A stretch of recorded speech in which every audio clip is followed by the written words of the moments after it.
नमस्कार मित्रांनो, welcome to my Girija blogging. तर आज होतं तिच्या न्यू ऑफिसचं ओपनिंग म्हणजे तिचं जुनं पण ऑफिस होतं, पण ते कराडमध्ये होतं आणि आम्हाला हवं होतं कॉलेज एरियामध्ये.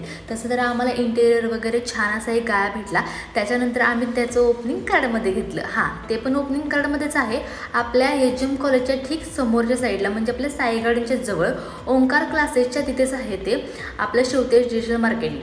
तर हे बघा, दीदी किती खुश झाली आहे, तिला आनंद तिचा गगनात समावत नव्हता की आज तिचं फायनली स्वतःचं एक ऑफिस ओपन झालं आहे. पहिला होतं पण ते पार्टनरशिपमध्ये होतं. त्याच्यानंतर खूप छान अशी मम्मीने पूजा मांडली होती. तर आम्ही पूजा वगैरे मांडली. त्याच्यानंतर तुम्हाला मी फिरवून दाखवते की तिचं ऑफिस कसं आहे. तर हे बघा, तिचा बोर्ड आहे शेवतेज डिजिटल मार्केटिंग कंपनीचा. तर आम्ही परत हे बघा कसं आत मस्तपैकी असं इंटेरियर आहे. आणि म्हणजे मी ब्लॉग शूट करते तर ह्याची नजर कॅमेऱ्यामधून तर हटतच नव्हती. म्हणजे ठीक एक टक लावून फक्त कॅमेरामध्ये बघत. श्रेयस सरांचं बाहेर रिबिन लावायचं काम चालू होतं, का तर टाईम खूप कमी होता आमच्याकडे ना. आम्हाला 10 वाजेपर्यंत तरी ओपनिंग करायचं होतं. मम्मीचं आणि पप्पांचं सगळे पूजेचे काय जे प्रकार असतात, म्हणजे काय जे करायचं असतं ते सगळं मम्मीचं आणि पप्पांचं चाललं होतं. त्याच्यानंतर आम्ही सगळ्यांनी मिळून आरती केली. आणि आरती करताना तर खूप मजा आली, का तर त्याचं रिझन असं होतं की आम्हा सगळ्या मुलांना 3 ते 4 आरतीच फक्त पाठ होत्या. आणि इथे सत्यनारायणाची आरती म्हणायची होती, परत अजून कोणत्या देवांची आरती म्हणायची होती. श्रेयस सर बघा आरती चालली आहे आत आणि तोंड बाहेर करून उभा राहिले. त्यांचं तरी काही प्रत्येक वेळेला वेगळंच असतं काहीतरी.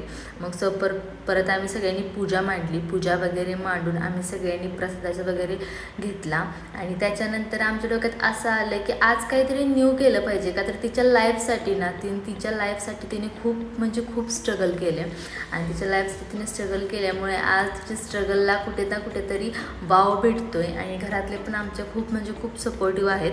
आणि मेन म्हणजे कसं असतं माहिती आहे का, आपली फॅमिलीच आपल्यासाठी सगळं असते. का तर जी वाईट काळात आपल्याला साथ देते ना, ती फक्त आपली फॅमिली असते. आणि अंजूसाठी, म्हणजेच माझी दिदी आहे ती, पण मी अंजू म्हणते, पण आमच्या अंजूसाठी तिने सगळ्यांसाठी खूप गोष्टींचा त्याग केलेला आहे. तिने सगळ्यांसाठी प्रत्येक वेळेला पाऊल उचललेलं आहे की नाही तू हे कर. आणि माझ्यासाठी तर माझ्या लाईफमध्ये ती खूप मोस्ट इम्पॉर्टंट आहे. का तर आजपर्यंत जे काही मी आहे ती आज थोडंफार ना काहीतरी तिच्यामुळे सुद्धा आहे. का तर ती कधीच मला कोणत्या गोष्टीला नकार देत नाही. ती कायम मला सगळ्या गोष्टींना साथ देते. आणि आज तिचं ऑफिसचं ओपनिंग आहे तर आज मला खूप आनंद होते. त्याच्यानंतर पप्पांनी नारळ फोडल्यानंतर मग आमचं चाललं होतं डिस्कशन की आता रिबिन कोण कट करणार. तर आमच्या डोक्यात असं होतं की पप्पा, मम्मी आणि आई आम्ही तिघांच्या हस्तेच ओपनिंग घेणार. का तर ज्यांनी आम्हाला वाईट काळात साथ दिली आहे, जिथे काही आमचं नव्हतं त्यापासून ज्यांनी आमची सुरुवात केली आहे, आम्ही कायम त्यांच्यासोबतच राहणार.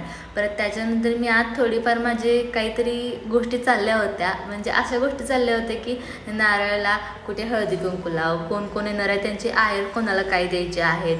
बट खाऊ मोस्ट तर खाऊ पॅकिंग करायचा होता. खाऊमध्ये पण खूप काही होतं. मग आम्ही जास्त कोणाला इन्व्हाइट केलं नव्हतं. याचं रिझन असं होतं की जे आपल्यासोबत असतात कायम, काही लोक असतात जे आपल्यासोबत असून पण नसल्यासारखे असतात.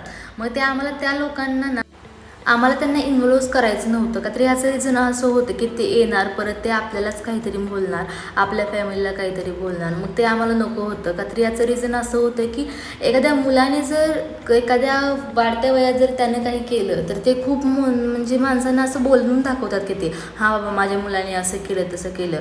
पण एखाद्या मुलीने जर ते करून दाखवलं तर त्यांची अशी कधी इच्छा होत नाही की बाबा एक मुलगी असून ती एवढ्या सगळ्या गोष्टींना सामोरं जाते, एवढ्या सगळ्या गोष्टी करते.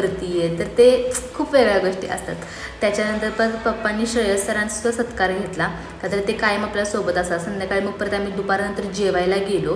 तिथे माझी मावशी वगैरे आली होती सगळेजण. आणि मावशी मम्मीच्या तर एक अलगच गप्पा चालू होते की बाबा काही नाही, आम्ही तर काही पण होते, आम्ही तर गप्पाच मारणार. त्याच्यानंतर कमेंट बॉक्समध्ये कमेंट करून सांगा आपल्या पप्पांवरती सगळ्यात जास्त प्रेम कोण करतं ते. त्याच्यानंतर परत नाईटला गेलो आम्ही घाटावरती तर आम्ही खूप फिरलो. का तर याचं रिझन असं होतं की घाटाची यात्रा चालू होती. तर कमेंट बॉक्समध्ये आता कमेंट करून सांगा आपल्या कराडचं कोण आहे आणि कोणाला घाटाची यात्रा खूप जास्त आवडते. आणि घाटाची यात्रा म्हणजे कोणत्या देवाची यात्रा असते. तर भेटूया पब्लिक नेक्स्ट मिनी ब्लॉगमध्ये. बाय. आणि जर तुम्हाला कसा ब्लॉग आवडला हे नक्की कमेंटमध्ये कमेंट करून सांगा. थँक्यू.